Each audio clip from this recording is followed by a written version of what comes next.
start a revolution. I wanna start a revolution. I've said for a long time, many years now, that the EVM account balance world is the robbery forest of crypto. That's where the young prince goes if he wants to lose all of his gold and jewels. That's the place where you get robbed. That is where the robberies happen, at least a huge amount of robberies. It's always been this way. It's never been different. This is just the way it's been in crypto. That's the robbery forest. It turns out, though, it's not just the robbery forest. It's also really the forest of robbery and frustration. And Cardano is the antidote.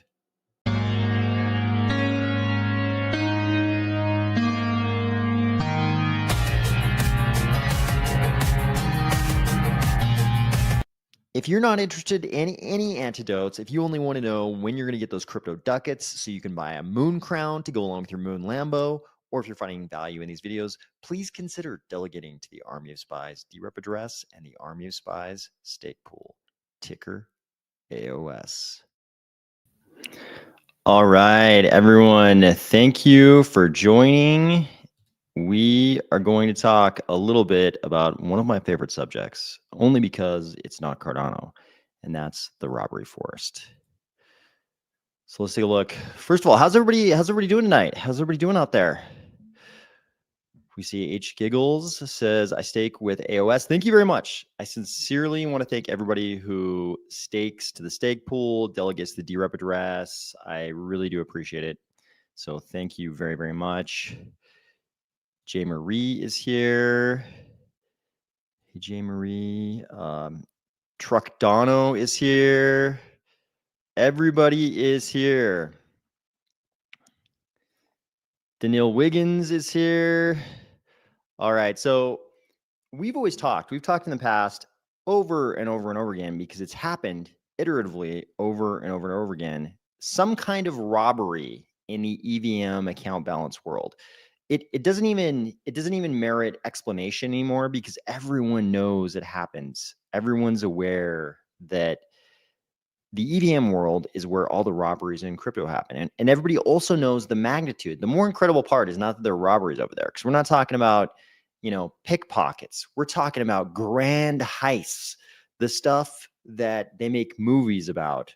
Ocean's 22 will be about a crypto heist. I don't even know what number they're on. I just know those guys seem like making movies together. But these are very, very big heists. But the funniest part is you think like, okay, this is obviously a compromise. It's just like the blockchain trilemma. We make compromises, decentralization, scaling security. It's a compromise for security. But surely they're getting something out of it. There's something wonderful happening in exchange for this exposure to the thieves, the thievery, the thefts. But here we see the exact opposite of that. This poster says, let's look at whose poster is. I don't even know who this is. Jacob King. Jacob King has 500,000 followers.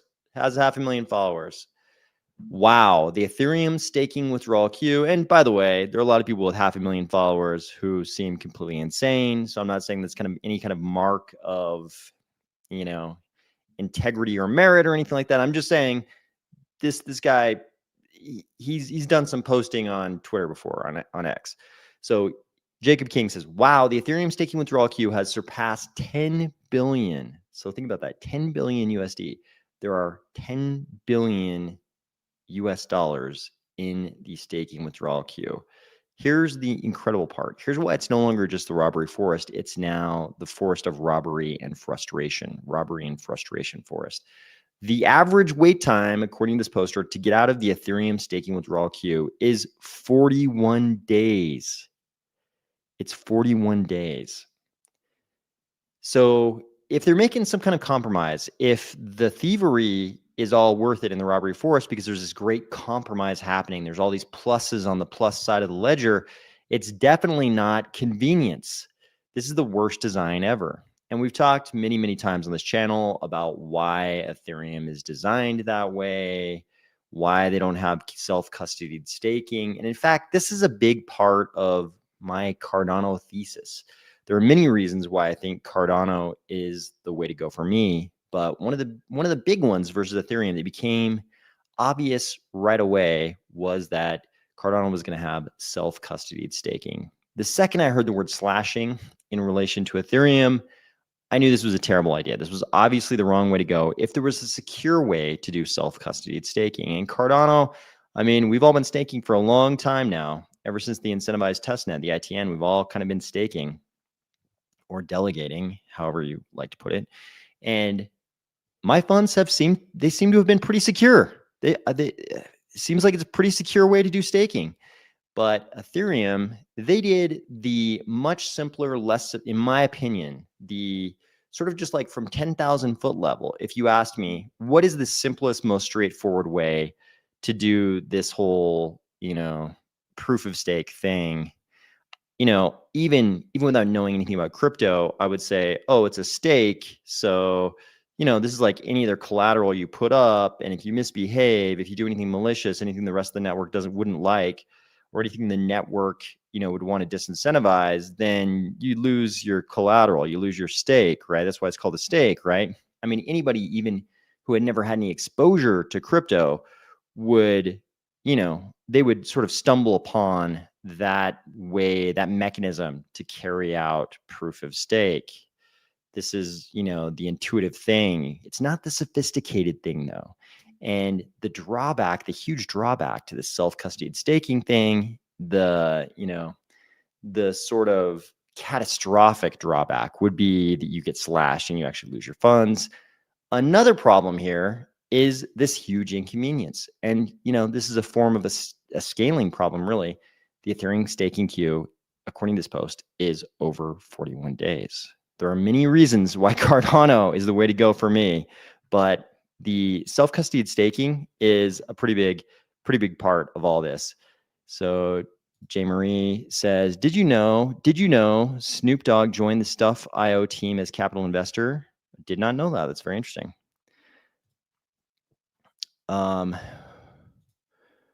would global coins in the... Okay, I don't.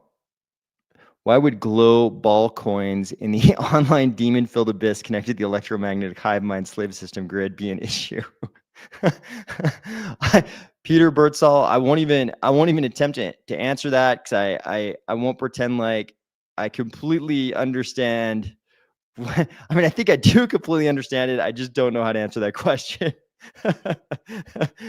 Yes, when you put it like that, I guess it is kind of a problem. Kai Pearson says, sometimes I wonder why Ethereum couldn't do the non-custodial staking, or why Cardano can, and what keeps ETH from easily jockeying that. I mean, yeah, that's a great question, Kai. I think what we're doing over here, I think we've proved out this is like far superior. The way self-custodied staking on Cardano is just black and white, objectively better. Why doesn't Ethereum, jump over the line and say, we're just going to do the self-custody thing like Cardano does? I'm sure there are many technical reasons why that change would be very, very big and require a lot of work. That's probably more what it is. They probably have what they have because that's the only way to do. It's probably the most convenient way to do staking inside their whole, EVM world. Their account balance world, at least.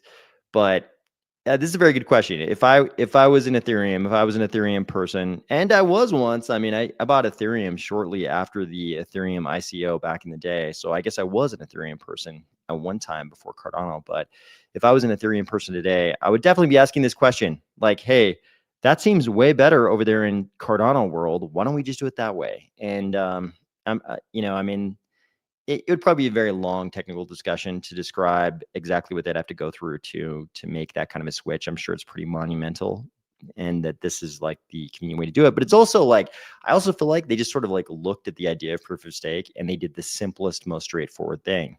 And I think in crypto, you kind of got to get into the nuance. You got to do, the crazy nuanced stuff to optimize. Like optimization is sometimes not the most obvious, straightforward thing. Sometimes there's a lot of nuanced stuff you got to do to achieve optimization. I think Cardano's done that, and Ethereum has not. So, H giggles. Snoop also made about 40 million on Sandbox last fall. I remember Snoop being all about Sandbox. I think it was Snoop who I remember being all about Sandbox.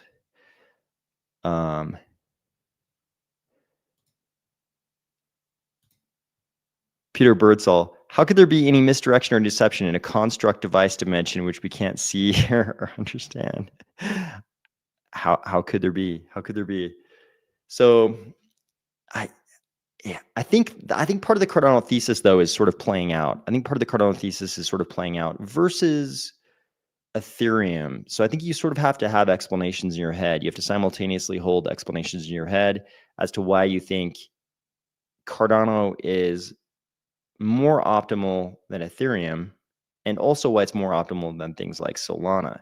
But I think with the Ethereum part of that argument, it's pretty as time goes on, it becomes more and more obvious that the entire Ethereum world is not satisfied with what they've got. They don't really have optimal decentralization, at least by my definition.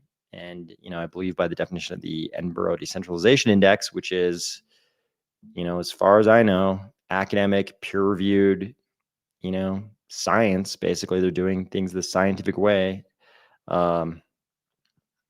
Yeah, Liam put it well. He's probably referring to something else, but maybe some academic rigor would be a good idea. Yeah, I agree. I agree with that.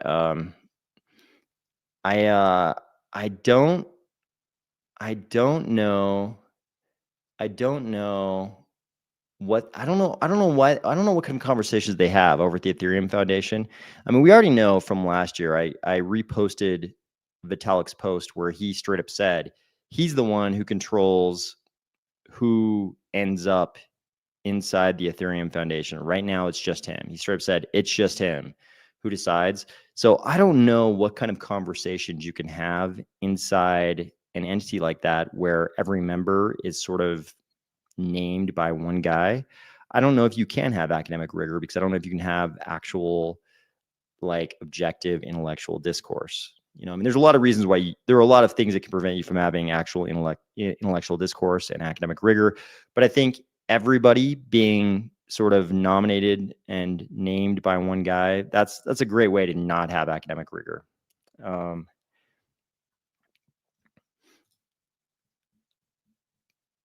2M Adam, I'm Adam 2. 2 mad am I Adam 2. Okay. Not having to store 400 okay, yeah, 400 terabyte chain. I think this is a comment around Solana, and yeah, that's a great part of a thesis. The chain storage issues are a great part of a thesis versus some of these chains that have sacrificed seemingly everything for scaling. It's a great point.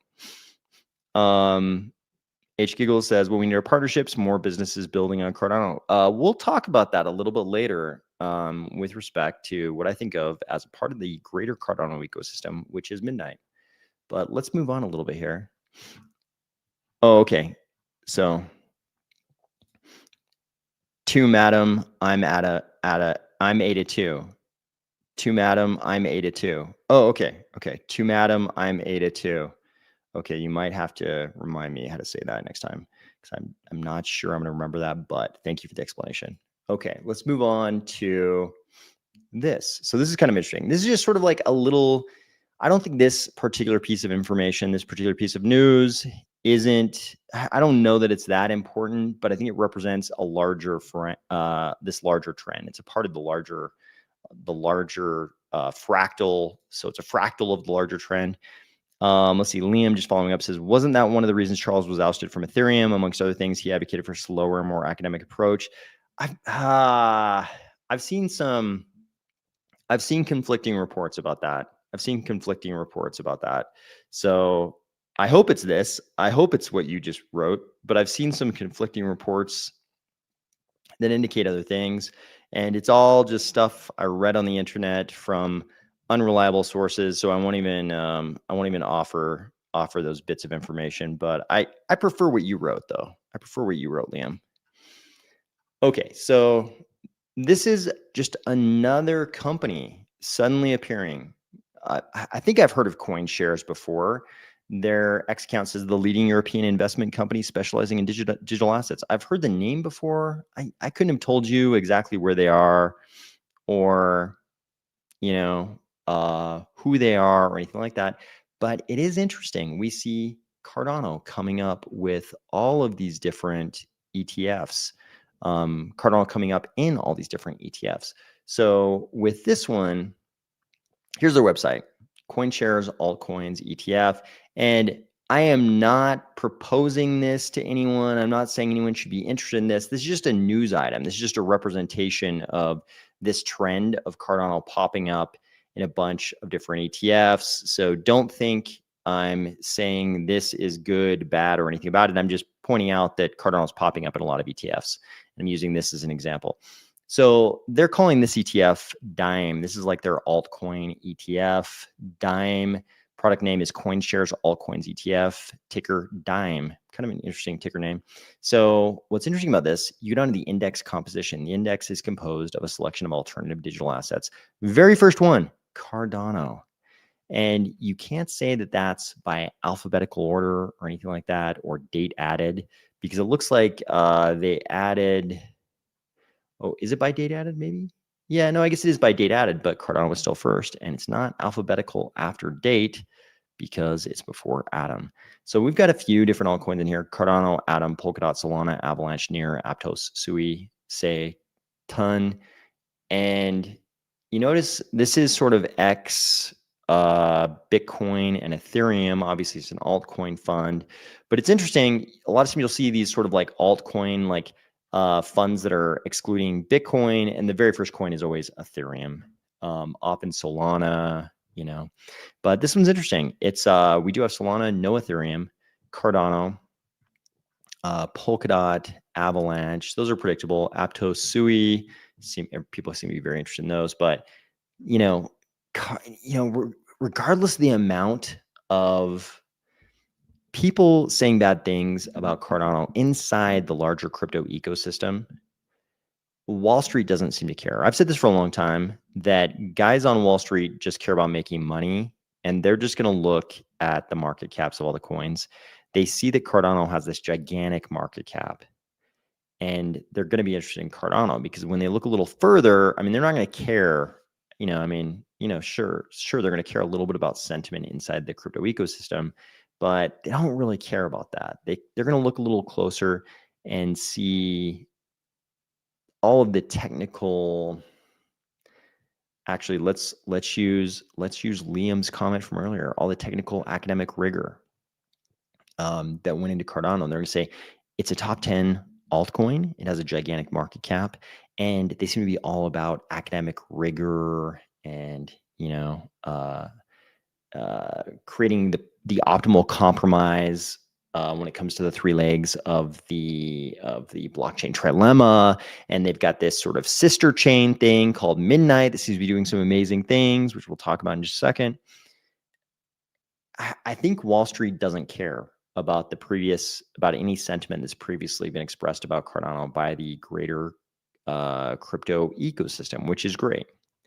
So here, H Giggles says, in August 2022, MBLM published a brand intimacy ranking. Yep, I think we've all seen this. And Cardano was ranked 26 overall, making the highest ranked cryptocurrency on the list. Yeah, I've always paid attention to this, and I've sort of brought this up in videos in the past.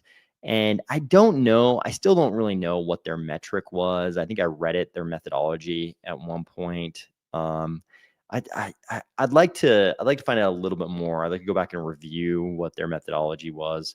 But it is kind of interesting that Cardano is so high in the list, and I don't know anything about how that was selected, but it's probably worth looking at.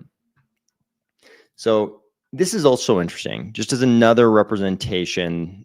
I don't think CoinShares is particularly interesting by itself, but it is interesting to see the way these kinds of institutions are thinking about Cardano and crypto and altcoins. So this is the prospectus for this Dime ETF.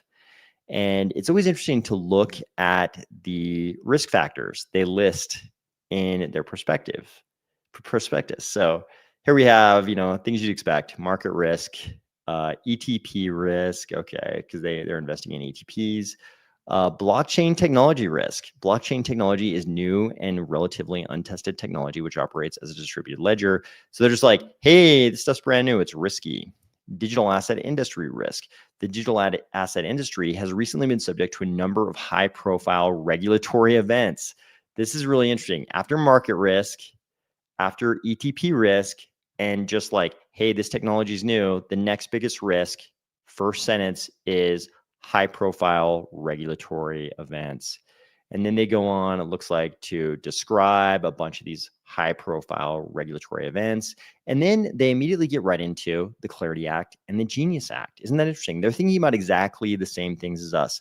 These institutions are thinking about the exact same issues that we are inside crypto. There's Thomas Kirkpatrick. What's up? Good to see you. Thanks for joining, as always. Digital asset competition risk. Digital assets other than Bitcoin or Ether, commonly referred to as alternative digital assets. How often do we say alternative digital asset in crypto? Never. We say the latter that they've quoted here, altcoins. Generally lack, so they're saying altcoins generally lack the first mover advantage, deep liquidity, and broad brand recognition. This goes to H. Giggle's point about the intimacy rankings.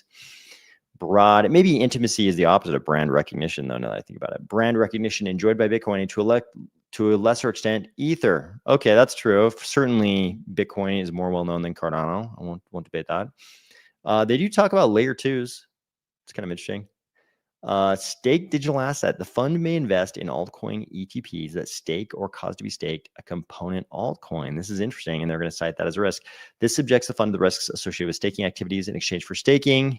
Expects an altcoin ETP expects to receive certain staking rewards. The amount of the component altcoin that an altcoin ETP may receive as a staking reward can vary over time.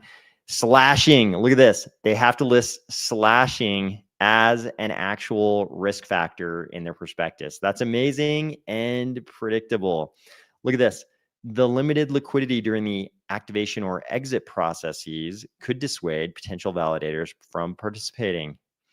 Additionally, as part of the activating and exiting processes of Sol staking, any staked Sol will be inaccessible for a period of time determined by a range of factors resulting in certain liquidity risks. Exactly this exit queue, in that case, we're talking about Sol, obviously, but exactly the kinds of inconveniences we were talking about with respect to the robbery force there. Seth Adams says, we are so back. It sure feels that way, doesn't it? It feels that way. It feels like we're back. There's it's like the price isn't necessarily reflecting it, but something feels good right now. It feels like some energy is building. It is Q4 of year 4 of the cycle, but it feels like energy is building for sure. I can feel it. You can feel it in the air. There's some kind of electricity, some kind of static. It's not really a spark yet, but it's like static electricity is in the air. Forked digital asset risk. We all know what that is. Debt securities risk. Investments in debt securities typically the holder credit risk of the issuer. Credit risks refer to the possibility that the issuer or the obliger of a security will not be able or willing to pay, basically. Okay. And then these are all, kind of like more normal risks. Cybersecurity risk, clear down here in the robbery forest. I would argue that should be higher on the list. But I thought it was interesting just to look at what some of these institutions that are actually, floating,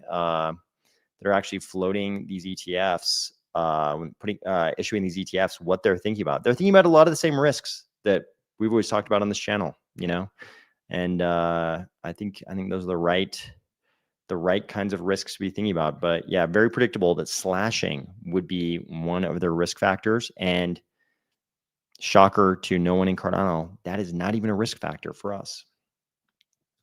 So earlier we talked a little bit about Midnight and how Midnight is doing some new things that I don't think Cardano is necessarily capable of. So here is what CoinDesk calls partner content. They say partner content, not financial advice, do your own research. So when I see partner content, what I think is someone paid for this. So it says, we sat down with key influential voices in the crypto space to walk them through the Night airdrop Midnight Networks utility token powering the future of blockchain privacy. And then they have a video with this guy. I've seen this guy around Twitter, obviously. I don't know if his name's Farouk, but the dude again has like 500,000 followers. I definitely recognize his name, and the whole video is him just kind of like claiming his Night tokens, which is not that interesting. Obviously everybody's getting paid to do this. I have no idea how much you have to pay CoinDesk and how much you have to pay this guy to do this. I'm sure, as you can see, he is very pleased to be getting paid, I'm sure, to claim some Night tokens. But this is very interesting because this is not something you've seen Cardano do in the past. You haven't seen Cardano reaching out to big general crypto influencers and big general crypto publications like CoinDesk. In fact, you'd probably argue that we've had a largely adversarial relationship with publications like this and influencers like that. We've never had this relationship where we're paying them. And it's also always been sort of a speculation on our part that the reason why they loved, publications like this and influencers like this, the reason why they loved some of these other ecosystems that seem to fall so short in terms of, architecture and academic rigor and all the things we prize in Cardano was because they were getting paid by those ecosystems. I think that's probably true. It seems like whenever you suspect that someone's advocacy of something is because they're somehow getting paid, it seems like it's always true, right? So I'm sure it's also true here, but this is brand new. Midnight is doing this. I'm starting to think more and more of Midnight as this Trojan horse for Cardano. And I mean, that's, pretty much the way it's been explained to us. Like, it's been explained to us like Midnight is going to be the ultimate Trojan horse for Cardano. And I think it might be true. I always, whenever somebody is leveraging the Cardano community, I'm always very skeptical, even when it's someone, we've known since the beginning of Cardano time, that being Charles and IOG. Even when it's someone who we feel very, very familiar with, I'm still always I'm still always suspicious, But it could turn out that Midnight is the ultimate Trojan horse for Cardano, because I think pretty much anybody, even if they have been subjected to all the anti-Cardano propaganda over the years, they could see this. They could see this little post, and it was seen by 43,000 people.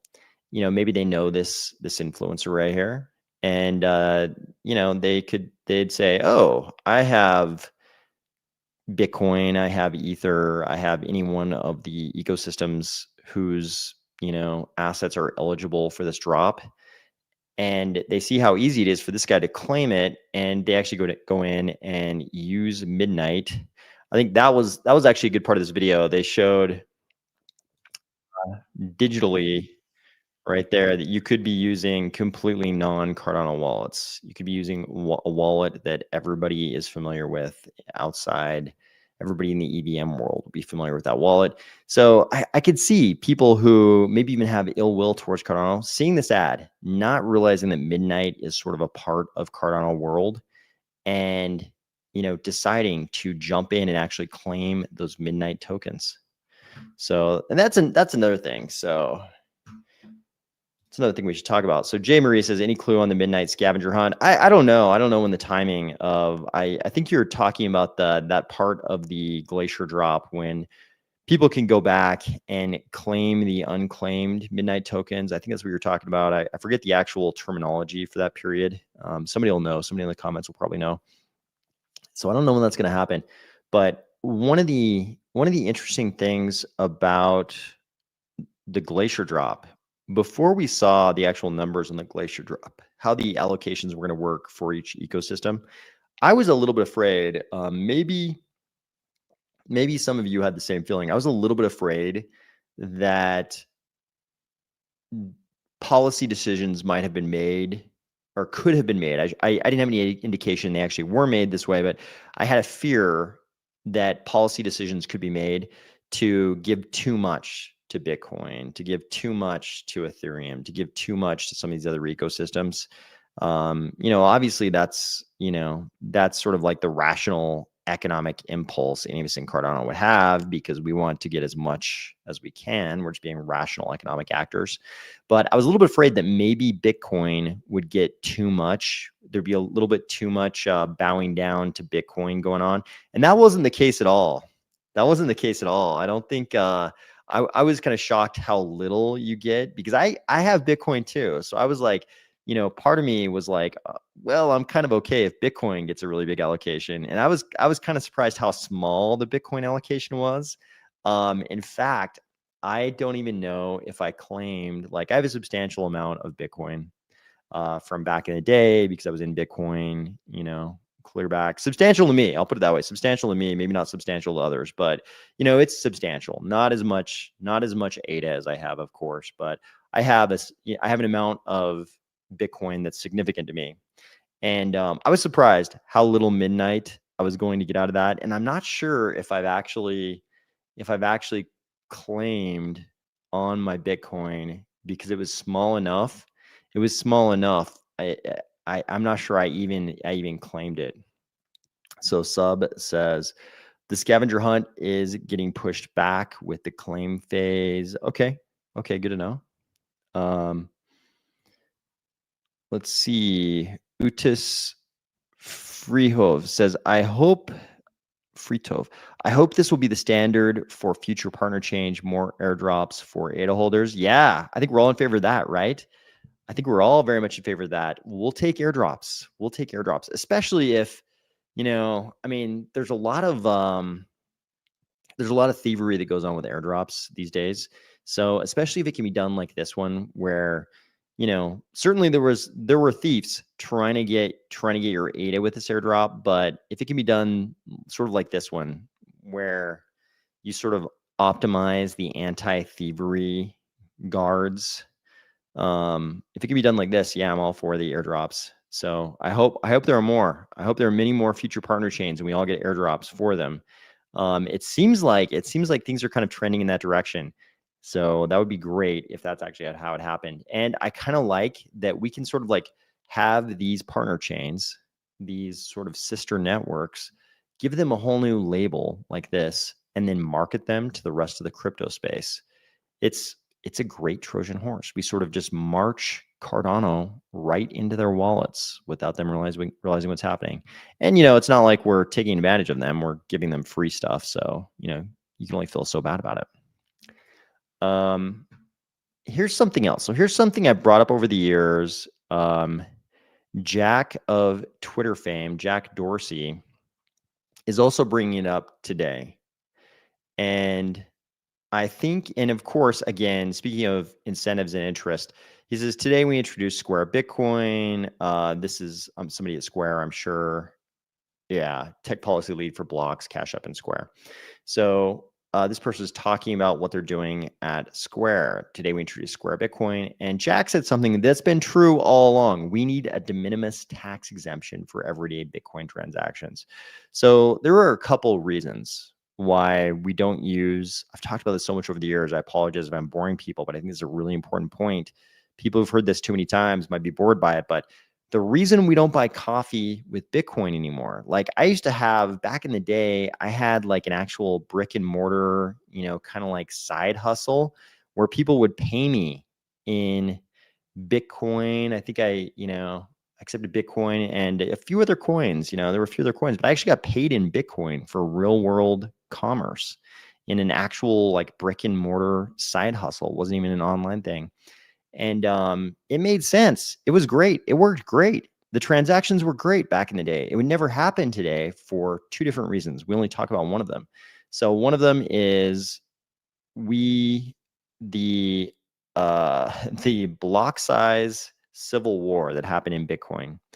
I was very much on the big block side of that civil war, and the small blockers won, which meant this transition from Bitcoin being used as money, being able to buy like coffee with money and other things, and Bitcoin being this store of value. We lost something. The store of value narrative is so strong now, and I could go on for hours about how that civil war went down. And I will go ahead and say that censorship of the subreddits that everybody was on in those days was a big part of it. At least from my perspective, I wasn't inside the moderator discussions on that, but from my perspective, it seemed like censorship was a big part of how the small blockers won that battle.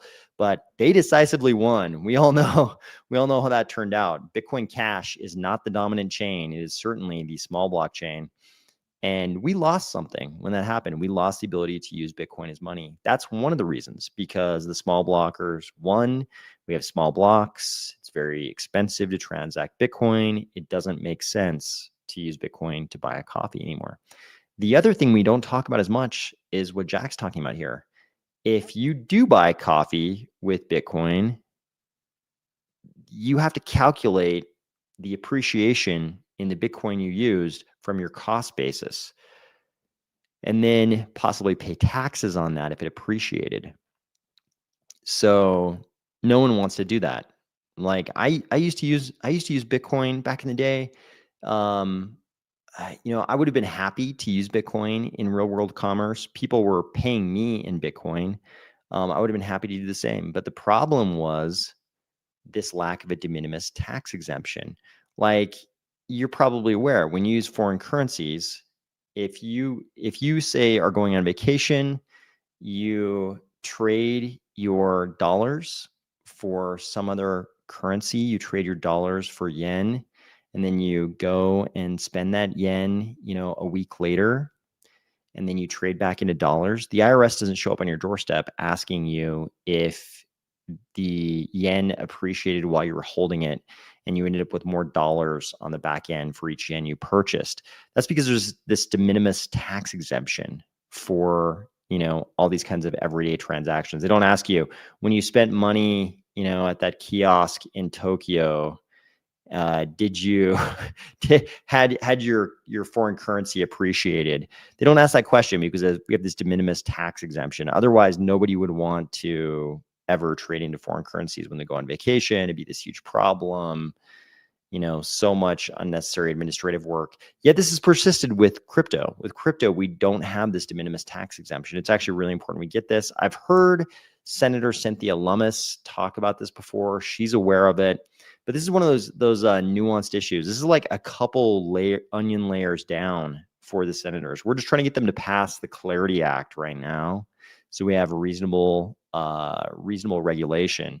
But I hope after we get done with those super fundamental things, we can actually get them going on some of these other things we really need, like a de minimis tax exemption for crypto. And part of the reason we don't have it is because, as we all know far too well, there are a lot of parties in Washington that don't want crypto to be money. They don't want crypto to be anything. They want crypto to be illegal. So we don't have a de minimis tax exemption. And the way this would work is, you set the de minimis value, you set it at a low value so that, if you spend Bitcoin on coffee, you don't pay taxes for it. But if you buy a house with Bitcoin or any crypto, say ADA, because, you bought it at 3 cents and now it's worth $3, you would pay taxes on something like that. So, Soju Boy, thank you for joining. Good to see you. Very good to see you. Yeah, so I think this is one of the things we've needed for a very long time, this de minimis tax exemption. So what else? Any questions? We've got looks like we've got about 61 people live right now. Any questions real quick? That's the last topic I'm gonna deliver today, but any quick questions? Hit me with the questions before we end the stream here.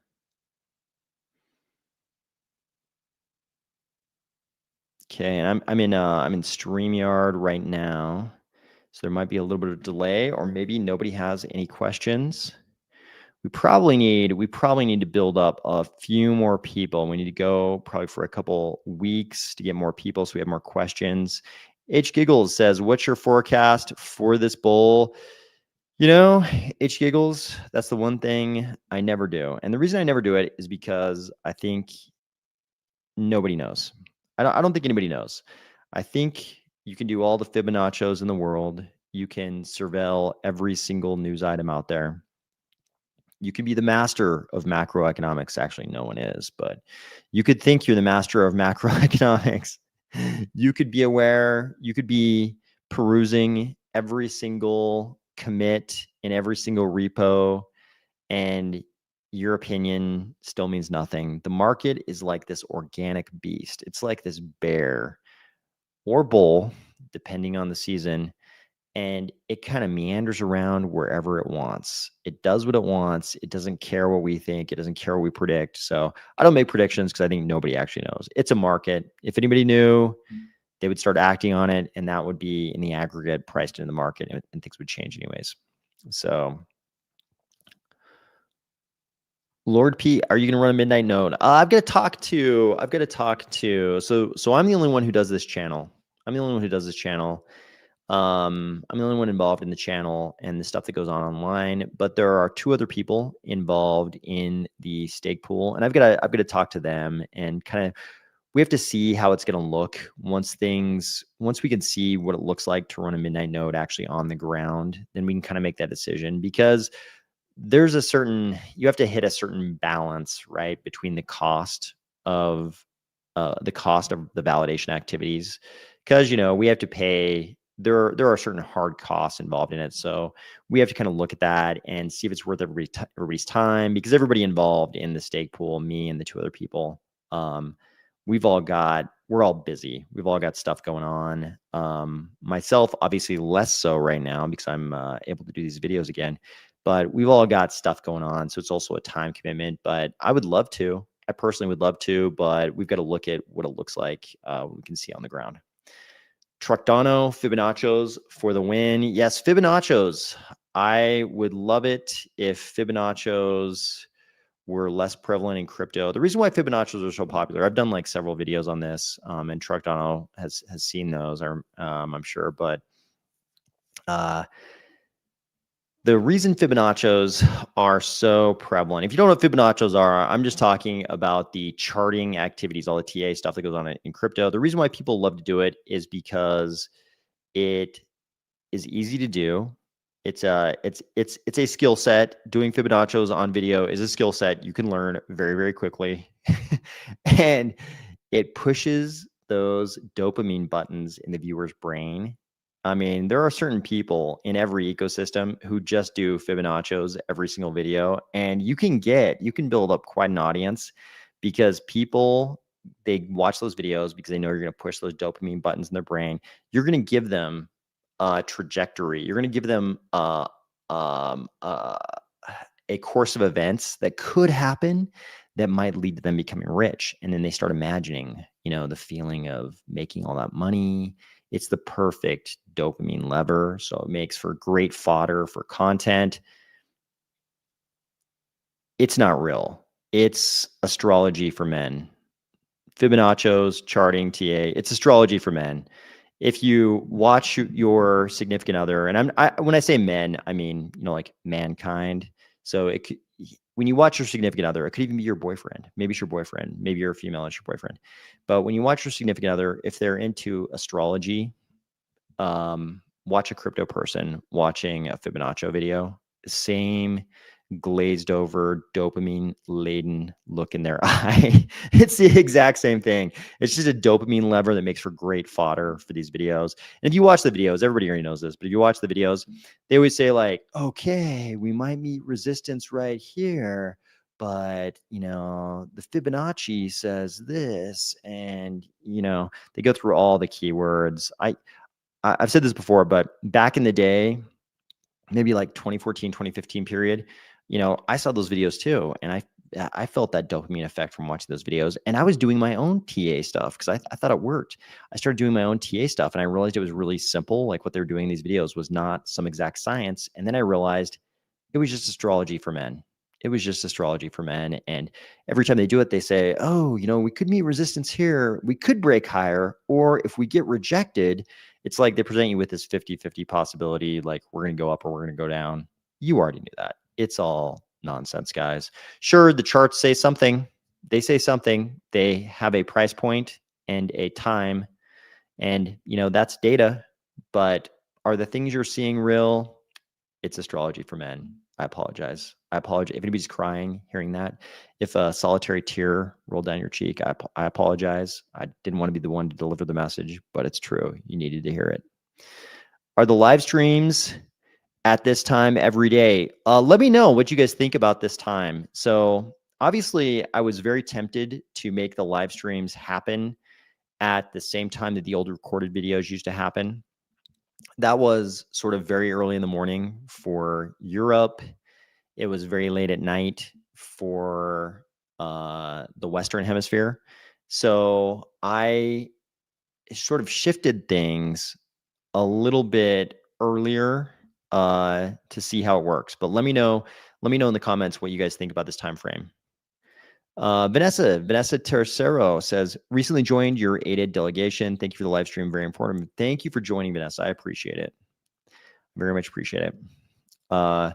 Jay Marie says, delicious Fibonaccios. I know I like to think about and say Fibonaccios because it does make me think about nachos, which are in fact delicious. Jay Marie says he likes his time frame. Can you provide an overview or rationale for voting as a DRep for people who delegate to you? Can you? Yeah, so I actually went over this. I don't know if you were on the video the other night, Liam, but I actually. So one of the biggest things for me is, and I won't do it again. I won't do this. I won't do the presentation again. But basically, I think everybody who follows me on X has seen me post many, many times the tempo.vote treasury exhaustion calculator. That's what I call it, at least. And basically what it says is if we spend over a certain level, like if we spend like 375 million ADA per year, we're going to get to this period. It's only 10 years from now. And keep in mind, like a lot of us, including me, have been in Cardano for 7 or 8 years already. We've already been in Cardano for 7 or 8 years. And what that calculator is showing is that if we spend like 375 million ADA a year, we're going to run out of ADA. The treasury is not going to have any ADA in like 9 years. In like 2034, we're going to turn around. There's no money in the treasury. That to me is catastrophic. That's not a good outcome at all. Like I think of people talk about having a sovereign fund in Cardano. Our sovereign fund is the treasury. That is our sovereign fund. And sure, it might at some point in the future, maybe it's optimal for us to diversify and not have everything in ADA, but that's our sovereign fund. And if we, the Cardano community, don't believe in ADA enough to have our sovereign fund in ADA, who else is going to believe it? Who else is going to believe enough to invest in ADA if we don't even have our own community sovereign fund in ADA? So I'm like, if we run out, if we have zero in 2034, people are going to say the Cardano treasury is broke. The Cardano treasury is at zero because they overspent. We don't have to do that. And you can come up with a lot of like very optimistic reasons why that's not going to happen. Like, oh, we're going to spend less in the future, even though no government ever does that. Maybe Argentina recently is an example, but basically every government in the history of the world never spends less, both on an absolute basis and in terms of a percentage of revenue. They never spend less. They always spend more. Or you could argue the price of ADA is going to go up. We won't have to spend as much in the future because the price of ADA will go up. Yeah, but I think we got to deal with the reality right now. And the reality is, if we spend a ton, we're going to run out of ADA and there'll be no money left in the treasury. I don't think that's a good result. So that's why I think we should spend a little bit less. And also, I think it's better. I think our money is, any money we spend right now is not going to impact the cycle. The next 4-year cycle ends in 2029. This 4-year cycle ends in 2 months. Nothing we spend right now is going to result in anything being built that is going to impact this cycle. Like this cycle is going to happen. And, I don't know when the peak will be. If the peak, will be next year, if it already happened this year, if it's going to be in December, I have no idea when that's going to happen. But nothing we do is going to impact this 4-year cycle. So, part of me thinks that every crypto cycle I've ever been in, after the peak, a lot of people disappear. And I have this strange feeling that a lot of the people who are getting money now they seem to very rapidly want the money right now. And the reason a lot of them, not all of them, but the reason some people want that money right now is because they're trying to optimize what they're doing for this cycle, but they're not going to be able to build anything. They're not going to be able to build these big, complicated things in 2 months. So part of me really thinks that the people who are still around after the parabolic highs of this cycle, if they happen, after whenever are going to be the highs, when everybody's like accepted, the highs are over, the highs aren't still coming. Whoever's around after that, and again, I don't know when that's going to happen, but whoever's around after that, those are the people we should put the money into. Because you guys probably remember after the last cycle, after that Wyoming summit, September 4 years ago, there were a lot of people in the Cardano community before that. And then after, when it was obvious that the highs were over, a lot of people disappeared. So part of me thinks that our money is better spent after those highs when we know who's actually going to be around, who's actually sticking around. So very good question though, Liam. Thanks for asking that. Utis Fritov says, I like this time as well. Thank you. Great. Okay. Late for East Coast, but you're worth staying up for. Thank you, Giggles. Thank you, H Giggles. I appreciate that. Soju Boy says time. Thumbs up. Soju Boy, that is still one of the best names ever. Excellent creativity. Liam Bannett, just a broad high-level overview, as I know it's subtle and different for each proposal. Yeah, that's right. I tried to give you the real overarching thing, and it's that. I mean, there was a lot of stuff. There was a lot of stuff I voted no on. I would have loved to vote yes for, and part of the reason I voted no on certain things was because I knew they'd have a shot at Catalyst, and Catalyst, I voted yes to give Catalyst the cash, and I figured that's where they should get that cash from. But I wasn't comfortable with spending above a certain level that pushes us into that territory where we run out of cash by like 2032, 2034. I don't think we should be out of cash by 2032, 2034. H Googles wants BTC in the treasury. Yeah, I mean, you can make arguments on both sides, I think. And maybe that's a good topic for a future video. Just talk about the positives and negatives of diversifying the treasury. I think it's a valid argument. I don't think that's a stupid argument. Kai, thank you for that. Kai, thank you for saying that. Kai Pearson, thank you for saying it. I appreciate it. Soju Boy, yep, you have a very creative name. Ty C, hi from Australia. Thank you for joining from Australia, Ty. I appreciate it. One of the best things about this channel has been that it's always been like a very global viewership. So I appreciate it. Oh, right as I say that, hi AOS from Zambia. Appreciate it very much. I appreciate you jumping on from Zambia.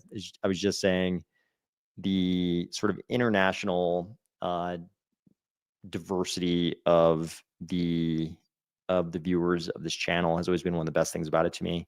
It's been really nice to interact with people all around the world, because that's kind of how real life goes for me as well. So it feels very very normal and familiar to me. Okay, Corny G, when PC. So Corny G, so he's making this comment. So okay, this has come up a couple times, and this is actually relevant for both cornucopias and Virtua. They both require a PC. So I've said this before, and I think I said this in previous live streams in the last couple of nights. I do not have a PC in my normal private life because I've had to use PCs so extensively since like I'm gonna mess up. I'm gonna get the wrong day, but probably since like 1990. I probably had to use PCs since probably even before that. So I've had to use PCs around here for a long time, like 35 years, and I mean extensively. Like I used. I think I started out as a little kid. I started out with. I actually showed the exact machine, but a Texas Instruments machine that had these cartridges. That's what I started on in the early 80s.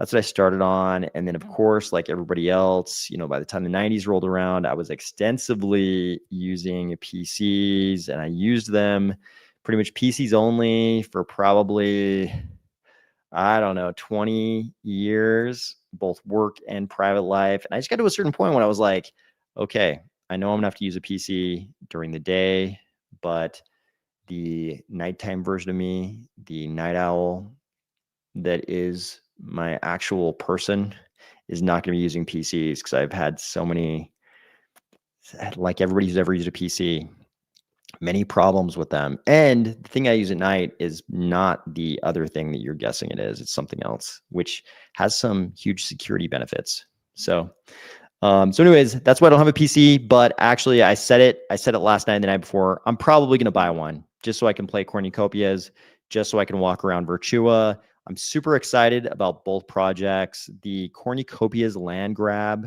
went fantastically. I wasn't sure how it was going to go with the schedule and everything, but I was very, very pleased with how orderly the cornucopias land grab was. So big, huge applause to the cornucopias team. That was excellent. Everything worked exactly like it was supposed to. That's probably the first big sort of crypto NFT related event I've seen where everything went exactly like I expected it to. That was amazing. And the game looks amazing. I said this back. I'm trying not to talk too much about metaverses because I know some people love them, some people hate them.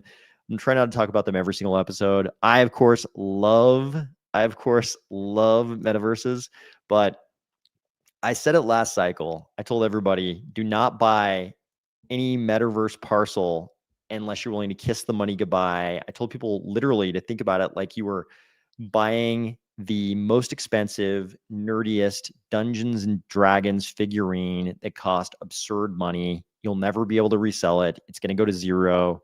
So only buy it if you really want to play the game. And we can all just cross our fingers and hope that one of these metaverse projects actually delivers. And we've got cornucopias, which looks amazing. We've got Virtua, which is also still alive. I'm just like, still, my fingers are crossed. I'm like, let both of these deliver the universes we're all hoping for. Let even one of them, if one of them delivers the universe we're hoping for, I'll be happy with that.